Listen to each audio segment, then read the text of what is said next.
Hey guys, welcome to the Liberal Hive Mind, a channel solely focused on exposing the abundant hypocrisy of the left. Okay, so it's really starting to look like a rerun of history. It seems like the Democrats are just running it back. They're just bringing back the exact same failed strategy. You know, like I've been saying, Democrats should probably be changing their outlook here, probably applying a different philosophy to their opposition. But nope, it's right back to exactly where we were. Back in 2016 when Donald Trump initially won, are Democrats working hard to form strong arguments, a strong grassroots movement to build up and challenge Donald Trump and Republicans in the next election? No, it doesn't seem like that's the strategy. The strategy is borderline treason. Yup, we're right back to the days of Crossfire Hurricane. We're getting some truly damning reports suggesting the Democrat deep state is already working on subverting the incoming Trump administration. It's the Peter Strzok and Lisa Page shtick revived. Let me show you guys how damning this latest report from Project Veritas is. We got some stuff to get into, so let's roll the tape. Okay, so like I said, here we go again. There's a new story making the rounds thanks to the one and only James O'Keefe at the O'Keefe Media Group. He's dropped a bombshell undercover video that'll pretty much blow your mind. In this video, they catch some Pentagon contractor on tape essentially admitting that he and other retired US generals are basically working to subvert the incoming president and his administration. Take a look. And I work at this top consulting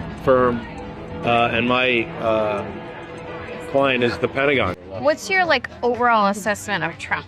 I think he's a sociopathic narcissist who is only interested in advancing his name, his wealth, and his fame. Is there anything you can do to protect American people from stuff that he might try to do? I mean, I can't do anything other than my job, which is, protecting American interests on artificial intelligence. Outside of that, I'm in conversation with a couple of retired generals to try to explore what we can do. I have a meeting, in fact, tomorrow about it. During the next meeting, our undercover reporter asked about how the meeting inside the tank at the Pentagon went. Who were the retired generals that you were going to talk to?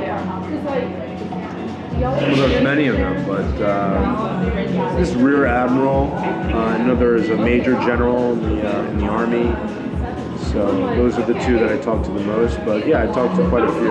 I was working with these retired generals, retired ambassadors, in this organization, this nonprofit called National Security Leaders for America. And what we were doing was we were trying to explain to the American people the national security consequences of another Trump presidency. This organization tried to defeat Donald Trump. We tried to engage the American public. Some articles landed in some pretty big papers, the Wall Street Journal, the National Journal, all those stuff. So I was literally working day and night. Non-stop. So when he won, I was really frankly depressed. I was really sad, really depressed.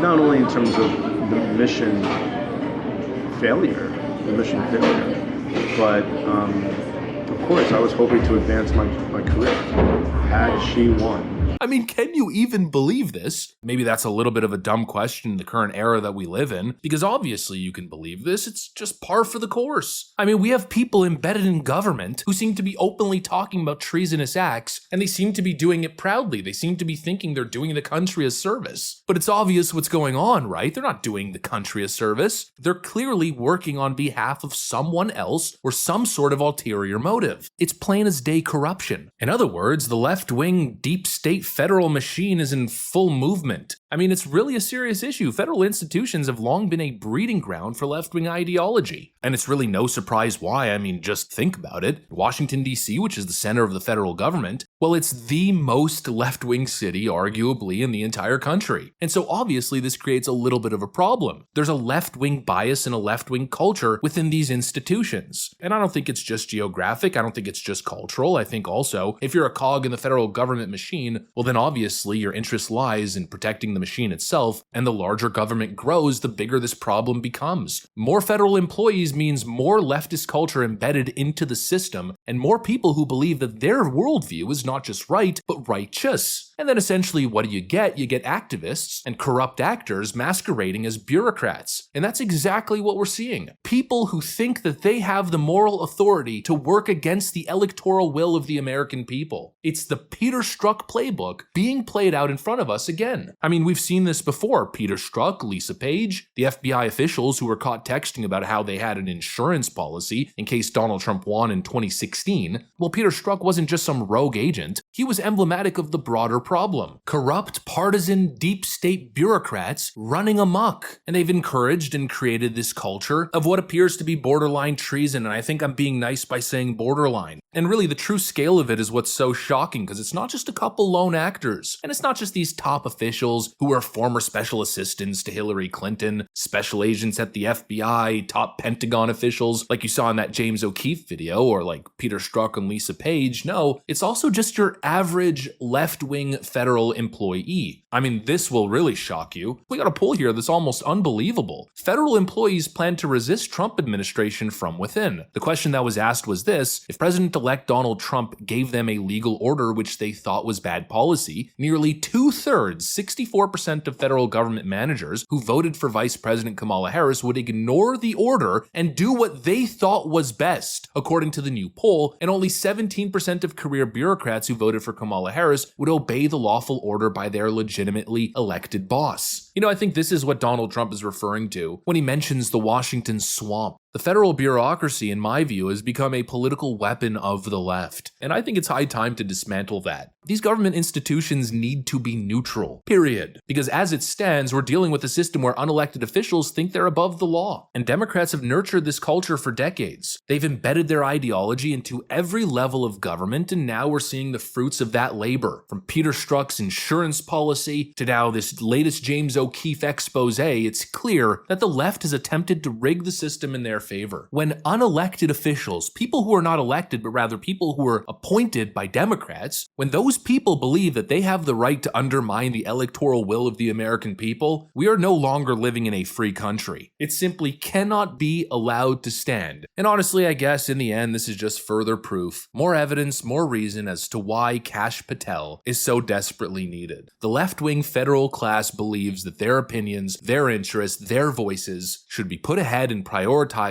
above your voice, and they seem to be actively working to subvert your will, and that's got to be one of the most shameful displays of corruption I could possibly imagine. But it's the Democrats we're dealing with, so I guess it's not entirely that surprising. I guess just get ready for Crossfire Hurricane version 2.0. Anyways, that's pretty much what I got for you guys on this topic. Hopefully you enjoyed the video. If you did, make sure to leave a like and possibly subscribe. Thanks for watching, and I'll see you on the next one.